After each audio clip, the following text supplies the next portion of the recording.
Hello, just making a quick video on my Marshall DSL 15H amp head. I got a few weeks ago at Guitar Center. I looked at quite a few amps before I ended up buying this one. I looked at the Marshall Hayes and Box Night Train and all the little amps. They're all good, and I went through all the reviews from like the Tone King and all the guys that review all these things, but I decided to get this one. It's nice and simple. It doesn't have an effects loop in it, and it doesn't have reverb built in, but just its basic tone and the way it's kind of designed. It doesn't really need that stuff, I feel, anyway. It's kind of all I wanted. I ended up getting a reverb pedal for it. I got a Gravesend reverb, which is okay, but it's gives it a synthesizer kind of tone, like or it kind of changes the tone a bit too much. I don't like that. So, but if you want reverb, just plug any reverb into it and away you go. You got all you want. And there's the Marshall pedal. It's all metal, good quality, easy to switch, and plugs right in the back of the 1/4-inch jack. The cabinet I'm using is a 4x12 Marshall AVT. I don't think they're made anymore. It's a 200-watt cabinet, so 4 50-watt speakers, and it's pretty good size for this 15-watt head. Like I was looking at getting a 300-watt 1960 cabinet, but I don't think it's really required for this head. It does fine with this cabinet. Lots of wattage to spare, so you're not going to blow the speakers or anything, and it's not too big. The amp can drive it a bit and make the speakers work a little bit at least.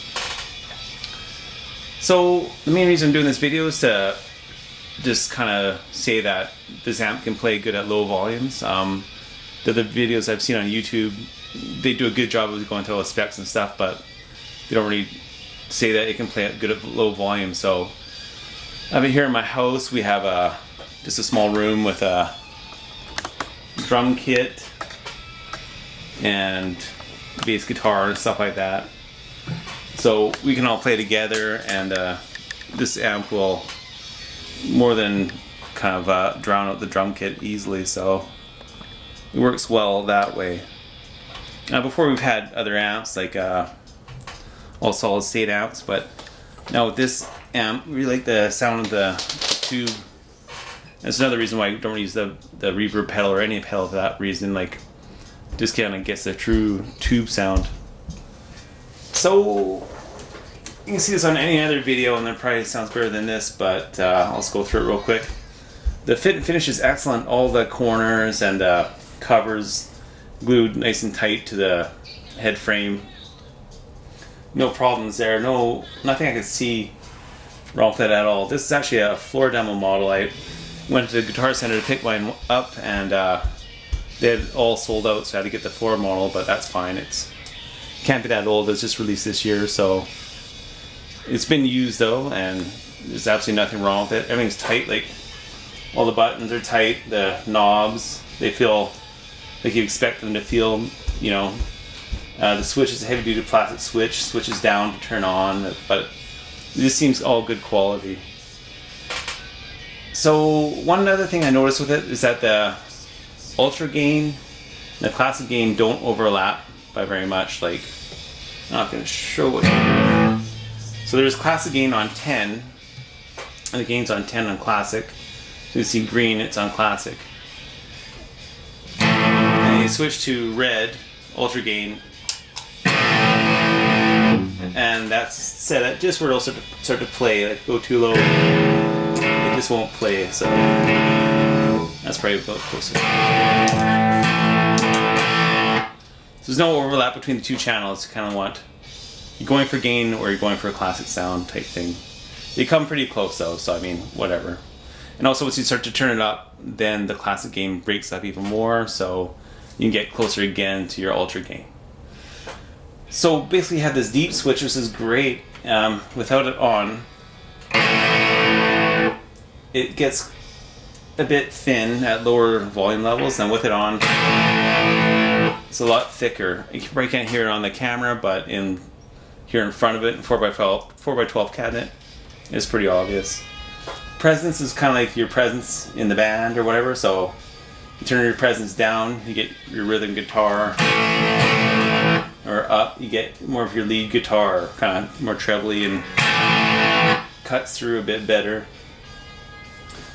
And having everything at 5 works great. That's what I like about it. It's so easy to get a lot of sounds really easily, just with a few knobs here. No pedals, no this, no that. Just right there, just dial, dial, dial, and then play. And the equalizer works very well. Like any movement in any of the knobs, I'll just do treble here. I'll put it to 1. And then up to 10. So not much knob movement, and you get a lot of change in tone. Tone shift, I don't understand it at all. You turn it on and it just changes the tone, but to something I don't like.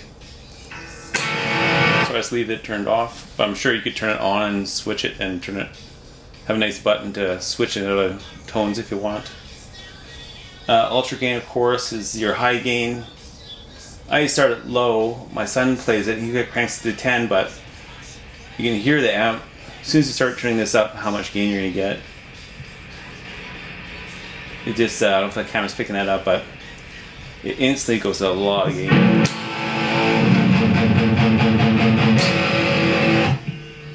Turn the treble up, it's not actually.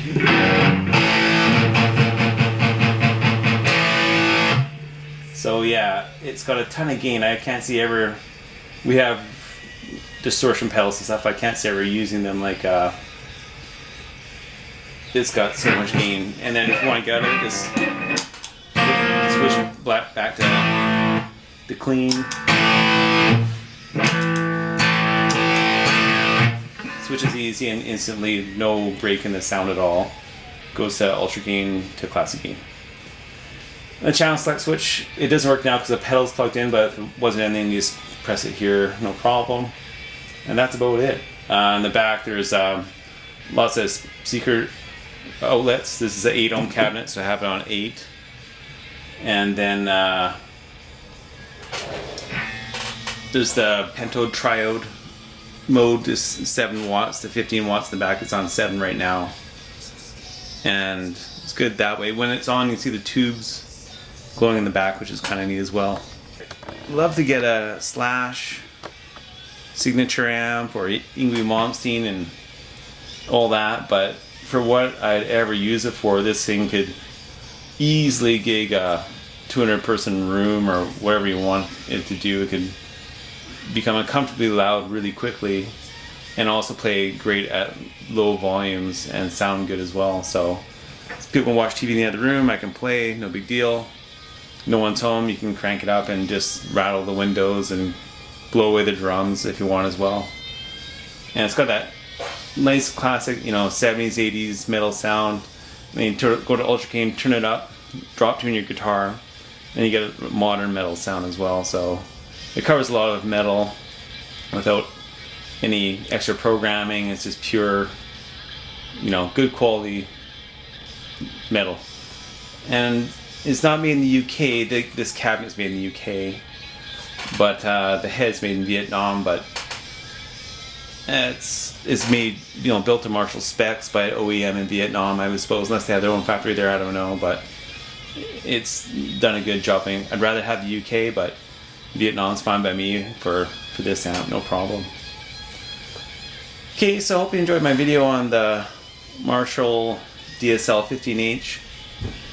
I could do some playing on it, but there's really no point because there's lots of videos on YouTube with guys playing on it. So definitely go by Guitar Center or whoever carries this amp and just try it out there with a few cabinets. It comes with a 1x12, and then a nice 2x12 might work really well for it too. But this 4x12 is nice because once you crank it up, your pant legs flutter and all the wind that's being pushed and just get blown away by it. Get the true sound. As soon as you hit a low E, it just, you hit it. Like you can feel it being played. So it's awesome that way. Okay, have a great day.